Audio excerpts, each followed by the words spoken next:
Bienvenue dans notre série de démarrage pour Devolution Hub Business. Cette série de vidéos présente les meilleures pratiques pour configurer un hub en tant qu'administrateur pour votre organisation et votre équipe. Nous couvrirons la création de votre hub, la configuration des coffres partagés, l'invitation d'utilisateurs et l'attribution de permissions, l'ajout d'entrées et l'intégration d'applications externes, ainsi que l'accès aux rapports, aux ressources et à l'assistance. Commençons. Dans cette démonstration, notre utilisateur Maurice vient d'acheter le Starter Pack de Devolution pour sa petite équipe chez Windjammer Biz. Il a reçu sa licence dans le courriel de bienvenue et va maintenant créer un tout nouveau hub.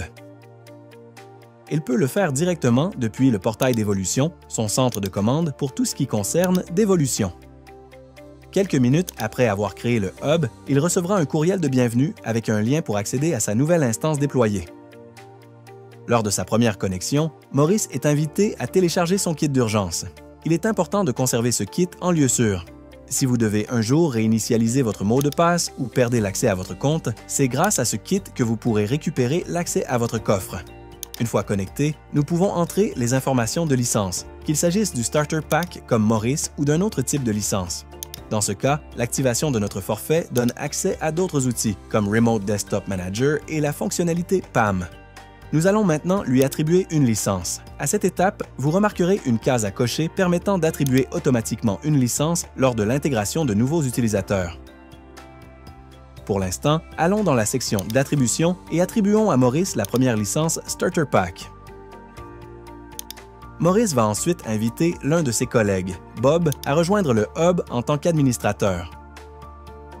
Bien que ce ne soit pas toujours nécessaire, avoir un deuxième administrateur est utile lors de la configuration initiale. Cela ajoute une redondance en cas de perte d'accès du propriétaire et facilite le partage des tâches au début. Plus tard, les permissions peuvent être modifiées ou réduites facilement. Prenons un moment pour expliquer comment fonctionnent les invitations dans Hub, en fonction de la méthode d'authentification des utilisateurs.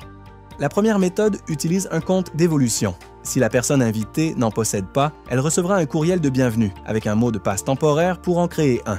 Si elle a déjà un compte Devolution, elle recevra un lien pour rejoindre directement le hub.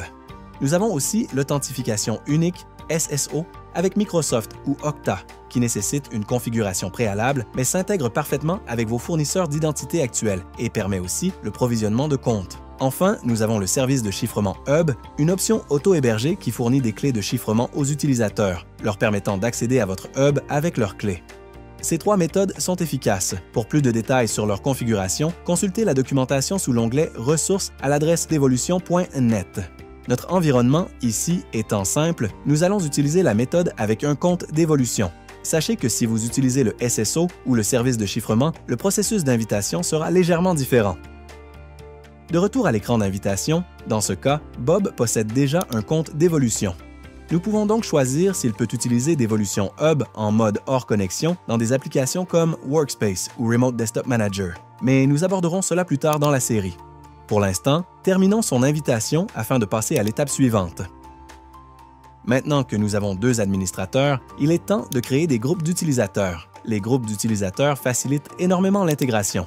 Lorsqu'un nouvel utilisateur est ajouté, il peut automatiquement être affecté au bon groupe, recevoir une licence et obtenir les permissions prédéfinies dès le départ. Chez Windjammer Biz, nous avons choisi de créer seulement deux groupes, un pour tous les employés et un autre pour les techniciens qui doivent accéder à des terminaux distants.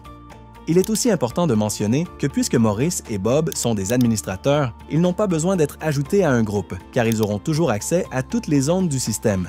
Pour le nommage des groupes, nous recommandons de les définir selon les départements, les lieux ou les rôles, tout ce qui correspond le mieux à votre organisation. Passons maintenant à la création des coffres, les conteneurs où vous stockez tout le contenu de votre hub. À la création d'un hub, vous recevez deux coffres par défaut. Le coffre par défaut, un espace partagé pour votre équipe que vous pouvez renommer ou réaffecter, et un coffre utilisateur, un coffre privé pour chaque membre de l'équipe contenant des éléments professionnels, comme des mots de passe, des connexions à des sites web ou des codes d'alarme. Si vous le souhaitez, les coffres utilisateurs peuvent être désactivés lors de l'invitation d'utilisateurs non administrateurs à votre hub. Nous allons renommer notre coffre par défaut en Windjammer Vault. Examinons maintenant les options de visibilité du coffre. Un coffre public signifie que les utilisateurs peuvent voir que le coffre partagé existe même s'ils n'y ont pas accès. Ils peuvent demander l'accès directement via le menu du coffre et un administrateur devra approuver ou refuser cette demande. Un coffre privé, en revanche, est complètement invisible à moins qu'un utilisateur y ait été explicitement invité ou ait reçu un accès. Il ne pourra même pas faire de demande depuis le menu. Nous avons aussi le type de contenu du coffre, qui limite le type d'entrée que le coffre peut contenir. Sous l'onglet « Sécurité », nous pouvons personnaliser les différentes permissions de coffre pour les utilisateurs et groupes en fonction des rôles prédéfinis. En cliquant sur l'icône en forme d'œil, on peut voir les permissions associées à un rôle. Pour voir tout le tableau des permissions, cliquez sur le bouton « Afficher les définitions de rôle ». Hub permet également de remplacer ces paramètres avec des permissions personnalisées pour une approche plus fine. Pour ce coffre, je souhaite que mes groupes employés et techniciens aient le rôle d'opérateur, ce qui leur permet de se connecter ou d'exécuter les entrées et de voir les mots de passe, mais pas de modifier ou supprimer les entrées. Après avoir modifié le coffre par défaut, nous allons créer d'autres coffres pour stocker les entrées de nos différents départements. Vous pouvez voir ici qu'il est possible d'ajouter différents types de coffres selon les contenus à stocker. Pour gagner du temps, je vais accélérer cette partie de la vidéo où je crée plusieurs coffres et leur assigne les permissions appropriées au groupe d'utilisateurs.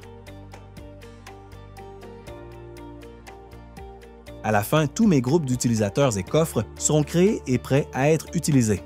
Nous avons donc créé un tout nouveau hub pour notre équipe, invité un deuxième administrateur et même configuré les groupes d'utilisateurs et les coffres. Dans la prochaine vidéo, nous verrons comment inviter des utilisateurs supplémentaires à notre hub et leur attribuer les permissions adéquates afin qu'ils puissent commencer à utiliser Hub par eux-mêmes. Si vous avez des questions, n'hésitez pas à contacter notre équipe d'assistance ou consulter notre documentation dans l'onglet Ressources à l'adresse devolution.net.